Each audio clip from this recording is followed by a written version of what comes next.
everyone, it's Kara of joybecausegrace.com, and today I'm talking to y'all about how to be fearless. A year and a half ago, I was studying abroad in Costa Rica, and there was one night that I had to walk back to my house after dark, and I was terrified. I was terrified of someone or something or the big dog down my street jumping out at me, and I was terrified. So much so that I made some of my classmates walk to the end of my street and watch me walk to my house. That way I wouldn't feel like I was alone. I definitely did not trust God in that moment. And since then, I have learned that when we are afraid, it is because we have an improper view of God and an improper view of ourselves as His children. And so in order to combat those fears, we need to have a proper view of the truth. We need to have the truth about who God is instilled in our heads and in our hearts. So today, we are going to be going over 4 of these truths.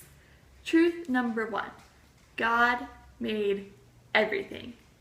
God made everything we could possibly be afraid of. And since He made those things, He is bigger than those things. He is more powerful than that. As the VeggieTale song goes, God is bigger than the boogeyman. God is bigger than the boogeyman. He's bigger than Godzilla and the monsters on TV. Oh, God is bigger than the boogeyman, and He's watching out for you and me. Anyway, so we may not be afraid of the boogeyman anymore, but there are some things that we are still legitimately afraid of, and we need to believe that God is bigger than those things, that God has got this. Truth number 2. We are God's children. God is the king over all things, and that makes us if we're His children, that makes us princes and princesses. And a prince or a princess doesn't have to be afraid of anything in the kingdom, because if someone or something tries to mess with them, the king is not going to be too pleased about that. It's the same way with God.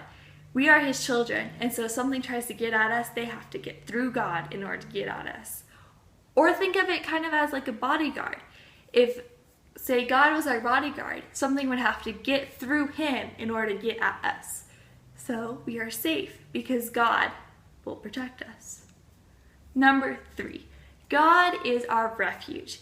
He is our place of safety, and we can hide in the shadow of His wings as if He was our mother bird and we were her, what are they called? Hatchlings? I don't know. Baby birds. But we are safe in God. He is a tall tower that we can hide in. 4, God is with us. We don't have to be afraid to walk in the dark, to do some really hard thing of someone coming after us, because God is with us. We are never alone. And now, when you are afraid, will you put your trust in God? Believing that He is powerful enough to protect us and comfort us is the only way we can truly be fearless. My prayer is that the following verse becomes the cry of your heart whenever you're afraid, and that you will blare it from the rooftops whenever you feel frightened. When I am afraid, I will put my trust in You, in God, whose words I praise. In God I have put my trust, I shall not be afraid. What can mere man do to me? Psalm 56, 3-4. That's it for today. If you'd like to connect with me more, you can find me at joybecausegrace.com. Bye!